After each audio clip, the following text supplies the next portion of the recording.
So how does one go about doing that then? How does a small business, for example, go about setting themselves apart? I mean, but these are people without the most amount of capital behind them, perhaps, but they need to have some kind of angle. What would you suggest? It's too many. My mind's going in so many directions now.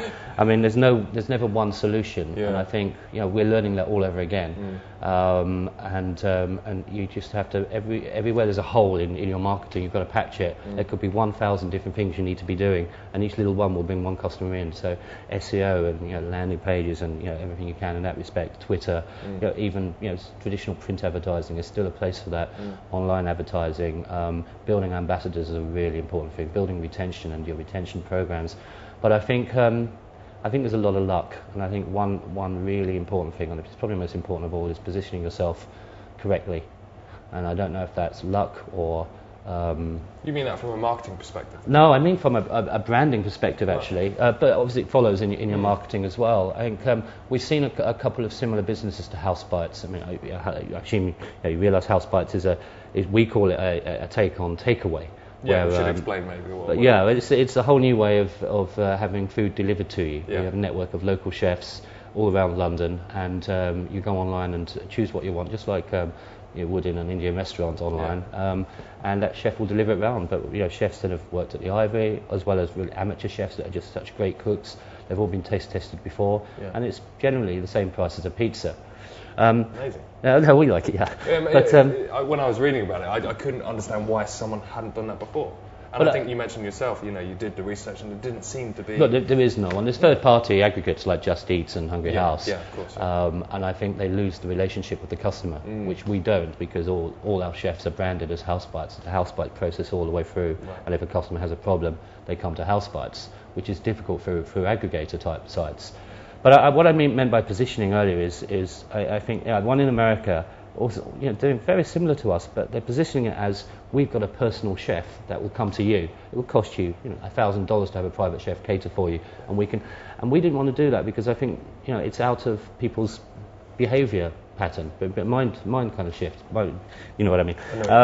And so it was a big risk. It was actually one of our colleagues, Andy, who was a MasterChef finalist, said this is like reinventing the takeaway. We were reluctant to use that word takeaway. It still causes problems occasionally, but I think home-cooked takeaway is what's captured a lot of people's hearts, and that's what's created a buzz. And whether that was luck or because it might not have worked, it might not have caught people's hearts, and we would have had to flip it. But that's the bit we think we got really right, and now we just need to play on that really carefully, not overdo the gourmet and not underdo the quality, and build the profile of the chefs that are within the service. It's a new thing, and like speed dating, I'll wait till a few other people have tried that first. And so we have to, without being too arrogant, we have to kind of make ourselves look like we're a big player, we really know what we're doing, and we did a lot of testing on this. We got it out very quick, but we think we've got it about right. I'm sure 6 months will probably be totally different. It's interesting then that you've moved from, like what I was going to say, you moved from speed data and you've gone into kind of holiday destinations and things like that, and now you're into food. You kind of seem to be hopping between very, very different subjects. Do you think food is then something, I mean, you mentioned in the press release for House Bites that you couldn't see anyone doing anything similar. Do you think this is going to take off very, very big, and do you think we'll see lots of other...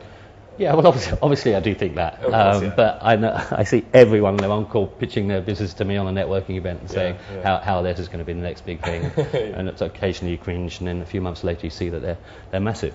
I think there is a similarity between all those businesses, and it's kind of very much me. I love this aspect of entrepreneurship is offline, online businesses where human beings are really involved. People came to our events, people went on our holidays, and people are physically eating our food. I hate this hiding behind a keyboard, and I think that's very much coming back now with this buzzword, collaborative consumption. Airbnb is an example of that.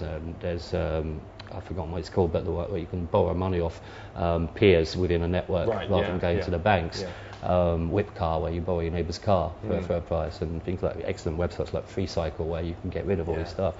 So I love the offline element, and it's kind of getting fashionable now. People are stopping hiding behind their keyboards. But But in terms of will this be big? Well, yeah, speed dating was limited. You had to be single, and to go on an event, you had to be extrovert. Effectively, you had to.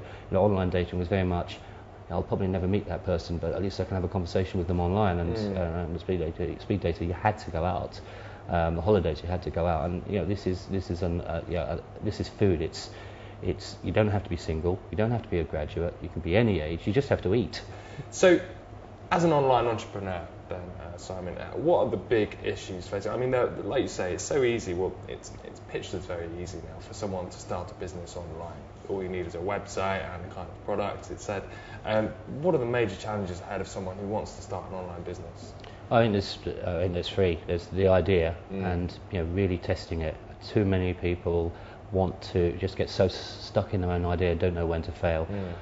There's getting it funded or not, which is obviously the best route, and then there's getting the right people behind you. And they're all different. Our original idea of House Bites began in March, on the last month of my dating non-compete, 2010. Right. So actually, nearly 18 months ago, as a social dining experience where people would eat in other people's homes. Yeah. I don't think it would have. It failed.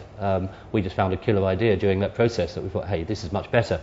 Yeah. But we couldn't fund it, and I think we should have learned earlier that idea wasn't working, and we didn't. Wired had a big issue a couple of months ago on fail fast, but they used the inspiration examples like Alan Sugar and Richard Branson. I really think they need to use more real examples that we can relate to. There's loads of people. I know many myself. I think my friends are all made up of failures that have gone on to be good. And Moshi is a great example. Moshi Monsters. It began as a treasure hunt. He blew millions of dollars of investors' money and got through to the last lot and realised it hadn't worked. Quickly flipped it. And look at it now. But I think learning when it's not worked is really important. On the investment side is a tough one. I think everyone thinks it's their God-given right to get invested. And I think with our old idea, nobody wanted to touch it with a barge pole. And while someone has since launched one to do it very successfully in America, we couldn't fund it in the UK, and we should have realised that, or we should have found a better way of funding it ourselves. But it's not a God-given right, and sometimes ideas just aren't big enough for investors, or it doesn't fit their criteria. Well, they say it's not a fit, which normally means just go away, we don't like it. And sometimes you just have to find another way around. And in my case, I'd run a successful business. I suddenly found myself selling my house and borrowing money, maxing my credit cards to an extortionate amount. We're talking an extortionate amount.